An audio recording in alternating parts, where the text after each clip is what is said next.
Hi everyone, today no news, so let's get straight into the charts and data. Do me a quick favor and like and subscribe and watch the video till the end to help out the channel, and let's get started. Looking at fear and greed, you can see we stepped up to a 35 from a 32 here today, and then you can see we're into greed back on momentum, so a little bit aggressive. Strength and breadth really haven't moved a whole lot. They are moving slightly higher here today, sitting in regular fear. Put call ratio continues to trend lower, still sitting in regular fear. Same with the VIX, trending lower, but neutral on the charts. And then bonds really have not moved. They're not buying into this move at all. Still extreme fear on bonds. Usually bonds are the smarter market, so maybe that's telling us that this is just a short-term rally and we're going to see bigger sells, but that remains to be seen. Looking at the economic calendar, you can see that housing data came in pretty rough, not great there at all. Housing starts also down a lot, and the previous number was revised down from a 3 down to 1.1, so housing market definitely struggling. That did affect markets early in the session, but it was quickly reversed, and then you can see inflation data higher than expected there, not what you want to see. Consumer expectations still good, consumer sentiment still good, and then GDP number again worse than expected, the same as what we saw yesterday. Moving over to Max Payne, you can see Max Payne moved up a little bit to 542 and then stock price 554, so very bullish finish. That was right at the top of the puts, so very strong finish.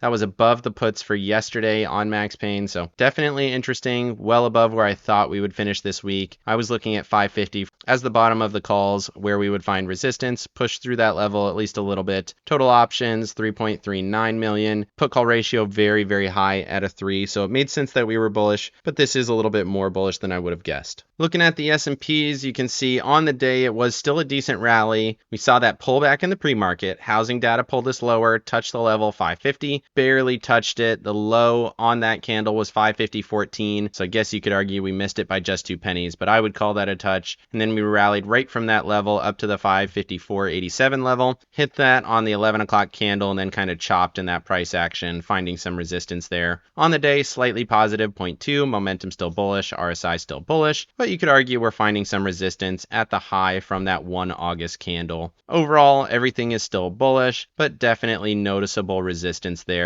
as we push back to that 23 July candle before we got that bigger gap down. And then looking at the Tasty charts, you can see we were extended yesterday. We sideways chopped here today, still extended, still well above that upper ATR. So still not expecting a ton of rally. Everything is super bullish, but we got that 8 EMA hitting the upper ATRs, not super common. Volume basically zero, momentum stepping back to bearish there for a moment. And then looking at that hourly run, it's been basically straight up, sideways choppy here today, didn't hit that upper ATR. So again, finding a little bit of resistance there, nothing crazy. Upper ATR band sitting at 556.59. So that would give you about a 0.5% higher. Again, no volume. Today not giving us clear direction. And it wouldn't shock me if we did see a little bit of a pullback down to that ATR trailing stop, which is at 550.71. Moving over to the NASDAQ charts, similar thesis, down move early, tested the 21, rallied up, and then you got 3 down candles in a row here into the end of the session. A little bit of volume there, pretty interesting. I was actually watching this pretty closely in the end of the session because it did look interesting, and I just want to highlight it here on the 15-minute chart. It looked like a little bit of a downtrend was forming, and then we broke that candle after hours, but right now this structure is still bullish. As long as this holds here and that highly traded zone holds in here, we should see another little bit of a swing to that maybe 477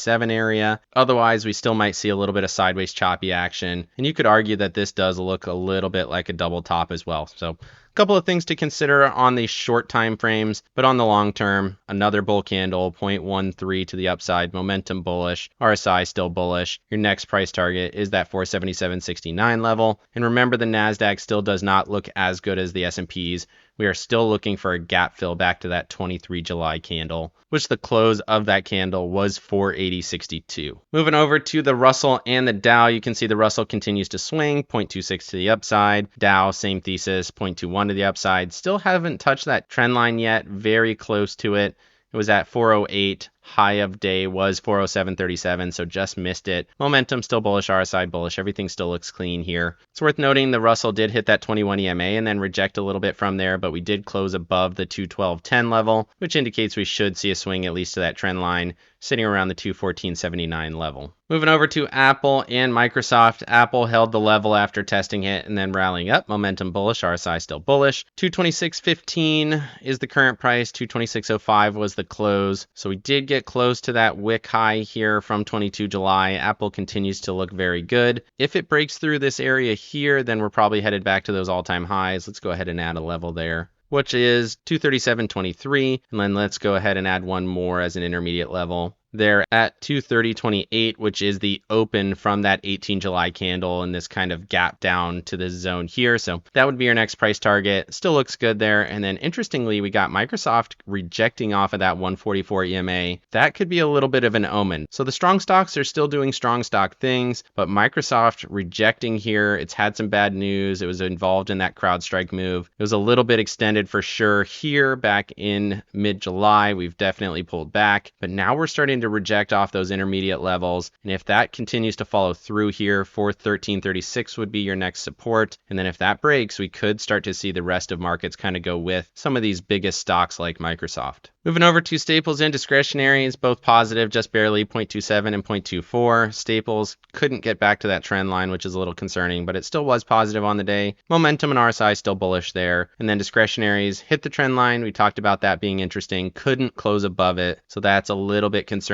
185.36 is the level if this zone breaks. If it rejects from here, 180.10 is the next support. And then if we did get into that zone, you could see a retest of the 21 EMA. If that held, that would be a really strong bullish indicator. If it breaks through there, we're probably going much lower. Moving over to RIOT and Marathon, we talked about these consolidations starting to show a little bit of strength, and sure enough, they did here, 4.04% and 5.05%. Momentum swinging to bullish. It seems like these are going to have a pop. 878 is the level here for RIOT. Could probably get there, probably get to this trend line, even up around the 9 area. And then similarly here for Marathon, if it can break this zone here, it did already break the 8 EMA. We're still right at these kind of wick highs. Potentially a push to that 21 EMA up around the 1850 area. Both of those would show a pretty decent move here over the next couple days, in my opinion. Moving over to Breadth, definitely interesting here. So we did get the continuation candle. We're getting very close to those critical zones here on the 20-day Breadth. High of day was 74.75, getting very close to this consolidation back here from May before we saw that sell-off. And similarly here, the high in mid-July before we saw that sell-off. So this is a zone where you start to find some resistance. Doesn't mean that we can't find another one or two up candles into this zone or even consolidate once we get here. But we are definitely getting into those upper ranges on 20-day. And then 50-day did exactly what we thought it was going to do, pushed right to the trend line, right to that resistance. High of day was 68.58, so just barely missing the level. If it rejects from here, that's going to be terrible. So something to watch going into the Monday session. Moving over to the dollar, you can see the dollar did fall off a cliff straight down pretty much throughout the session. You had one up candle there just for a moment and then quickly retraced all of that.